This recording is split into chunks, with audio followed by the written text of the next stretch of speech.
Frieza. Frieza. Oh crap. That's right, the head honcho himself. The galaxy's most sadistic real estate salesman and arguably one of the most iconic supervillains of all time. My favorite gender-confusing dictator. Y'all love him. The Z-Warriors hate him. Frieza. And I've come to talk to y'all today about a theory I've been brewing for months now. And with his debut just starting at the beginning of the Universal Survival Arc just around the corner, what better time to bring this idea to light than now? As I'm determined to prove to y'all the possibility that Frieza may become a Z-Warrior. Now, before anybody starts gunning for my head, I suggest y'all hear me out before making any rash decisions. Because to be honest, I don't at all believe that this build-up and secrecy around Frieza's involvement in the Universal Survival Arc is just for more fanboys to rub one off for some more Frieza fan service, just to kill off the character again for the millionth time afterwards. I genuinely feel like this is all planned by our main man Toriyama, and like always, he intends to go and throw us a curveball once the tournament is said and done. So join me on this trip and bear with me as I try to condense this originally 30-minute video to about 10 minutes for y'all's viewing pleasure. Welcome, my fellow Z-Warriors. This is your boy Junior here, and it's my pleasure to introduce you to today's Dragon Ball experience. Now, I did just want to let y'all know that this video was originally meant to have released 2 weeks ago, and the ideas I'm brewing in my head for months actually. So something extremely important and crucial for supporting this theory is to bring to light Frieza's character development he's already gone through in the series. And although we haven't been exposed to his character much since the events on Namek, there has still been distinct changes to his character since then. Some notable changes in his character are his ideals, priorities, involvement, and even his ego, or as I like to call his god complex. Starting with his laziness and involvement, this is the easiest to spot as in the beginning on Namek we never really saw Frieza do much. He actually completely refrained from lifting a finger as he hated to do it himself. Even when his men were being slaughtered, even when Dodoria and Zarbon died, he still refused to go and lift a hand himself. Instead, he just went and ordered other people in his army to do his dirty work.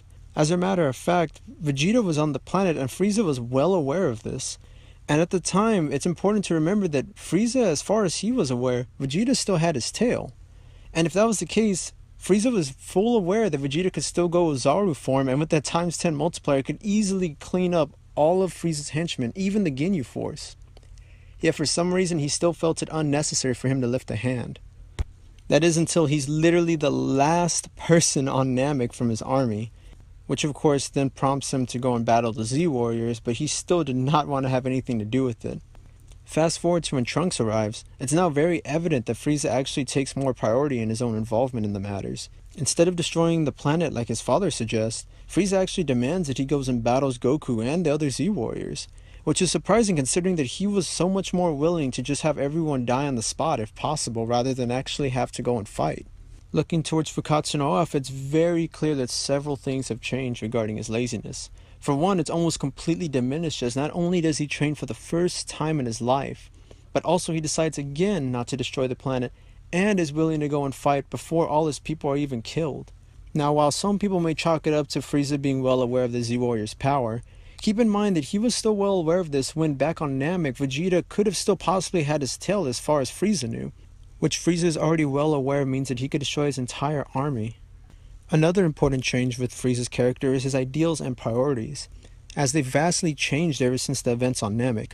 Initially, he desired nothing more than greed, despite the fact that he had untold riches from the vast amount of planets he had both colonized and sold as real estate. Looking back to the Trunks arc, Frieza puts his greed aside and even risks his own life so that he could go and have this fated battle with Goku. In Fukkatsu no F, this is now expanded on as Frieza now refers to Goku as his own rival.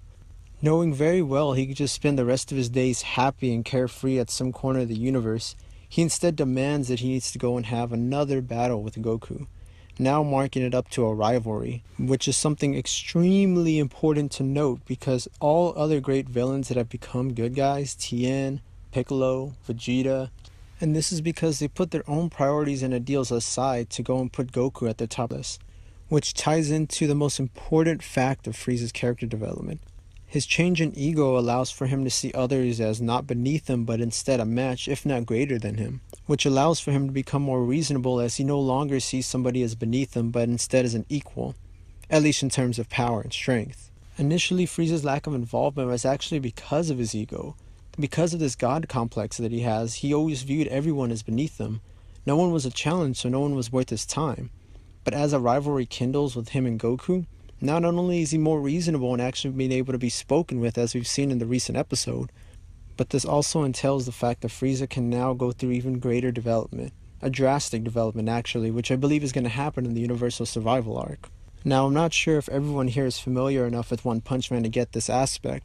However, Frieza's god complex very much mirrors Saitama's similar issue. His inability to find another fighter that's equal to him, or at least capable of giving him a challenge, calls for his entire life to become lackluster and for him to try to find joy in any little thing he could. In Frieza's case, although he doesn't do it for the sake of good, Frieza instead turns to what little sadistic joy he gets out of killing and ruling others. I firmly believe that this is the key aspect in making Frieza a Z-Warrior. Maybe not so much a good guy, but an anti-hero? I definitely believe so. Because of the fact that he dedicated all his time to the small sadistic pleasures he originally had, now with his rivalry with Goku and possibly even Vegeta, this allows for Frieza to dedicate his time to more constructive methods such as furthering his own strength and allowing him to actually form bonds with other people. Even if it may seem like a rivalry now, it could kindle into something more, which he originally was not actually capable of doing due to his lack of involvement in his own goals and his negative view of everyone being below him and not worth his time. And to better prove this to you, I want to go and bring to light the fact that Tien, Piccolo, and Vegeta have all gone through this exact same change. Take an all-powerful tyrant with nobody to oppose them, let them pass their time by getting sick pleasure out of sadistic tendencies, give them an overarching goal to increase their own power, and throw our boy Goku in there to fuck shit up with his near limitless potential. And suddenly, before you know it, you have a rivalry. Villains like Tien, who are willing to destroy an entire crowd of innocent bystanders just to prove a point about his ruthlessness, to suddenly becoming a sparring partner and rival to Goku, to having Piccolo, who wanted to rule the entire planet and let every single criminal possible go, wreak havoc on the streets, to suddenly having his world dedicated to only killing Goku, to Vegeta, who we really need not say much, but clearly went through a similar process. However, although all these villains went through the same overarching theme and change throughout their character development, there is a very important event that has always come up when solidifying the real change in all of these characters, from villain to anti-hero to eventually Z-Warrior. And that one event is always when there's a bigger, badder person out there. There's some greater threat that threatens not only the hero, but also this seemingly unstoppable villain beforehand. When Tien and Goku had to deal with Piccolo, when Piccolo and Goku had to go and deal with Raditz, when Vegeta and Goku, although not at the same time, did have to deal with the entire issue of Frieza's army and Frieza himself. And what would you know is right around the corner? The Universal Survival arc itself, with the big bad being all the other universes that threaten the very existence of Universe 7, of Frieza and everything he could ever possibly want or rule. Now you see, while all this really does put a nail in the coffin as far as for directing Frieza towards this idea of him becoming a Z-Warrior one day, or at least beginning the transition of that, the bigger aspect is the fact that I feel that we've already seen this before. And I don't just mean with Tien or Piccolo or even with Buu. What I mean is there's a specific villain that exactly down to a pinpoint mirrored Frieza in all of his likeness. He had a god complex, he was very evil, sadistic, wanted to rule the entire universe, got a kick out of committing genocide, and prideful of all things. Now while yes, that does define Frieza, I'm sure another name came to your mind. Vegeta. And to be honest, there's not really much difference when looking at their core characters. The only difference being is just the fact that Frieza was in a position of power and was all-powerful in comparison to Vegeta back then. I mean, really, if you switch the roles where we had Vegeta in Frieza's position and Frieza in Vegeta's position, everything would have gone out the exact same way, except Frieza would now be the one trying to overthrow Vegeta. I mean, honestly, it doesn't take rocket science to believe the fact that back then, the idea of Vegeta ever becoming a good guy seemed completely out of the question and completely ridiculous.